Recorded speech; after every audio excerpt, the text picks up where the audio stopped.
রাব্বুল আলামিন বলেন, তোমরা যদি আমি আল্লাহকে স্মরণ করো, আমি আল্লাহ তোমাদেরকে স্মরণ করব। আমরা আল্লাহর জিকির করি, আল্লাহকে আল্লাহ বলে জিকির করি।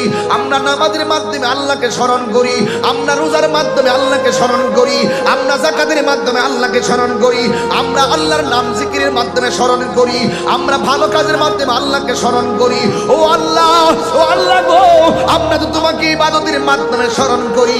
তুমি তো তোমাকে স্মরণ করার জন্য অনেকগুলা মিডিয়া বানাই দিছো। 1 নম্বর বানাইছো নামাজ, 2 নম্বরে রোজা, 3 নম্বরে হজ, 4 নম্বরে যাকাত, সব কিছু বানাইলা। আমরা তোমার স্মরণ করি ইবাদতের মাধ্যমে। তুমি যে বললা আযকুরুকুম, তুমিও আমাদেরকে স্মরণ করবা। আমাদেরকে স্মরণ করার মাধ্যম দিয়া দিলা। আমরা জানতে চাই আনোয়ারা থেকে, তুমি আমাদেরকে স্মরণ করবা কেমনে? তোমার মাধ্যমটা কি? তোমার সিস্টেমটা কি?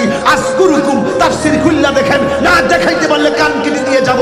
আরে তাফসীর লেখা আছে আযকুরুকুম আই বিরহমাতি ওয়াল মাগফিরাতি। আল্লাহ বলছেন তোরা আমাকে স্মরণ করবি আমার ইবাদতের মাধ্যমে।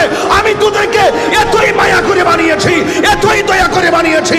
আমি আল্লাহ তোদেরকে স্মরণ করব তোদের গুনাহগুলো ক্ষমা করার মাধ্যমে, ক্ষমা করার মাধ্যমে। জিজ্ঞাসা সুবহানাল্লাহ।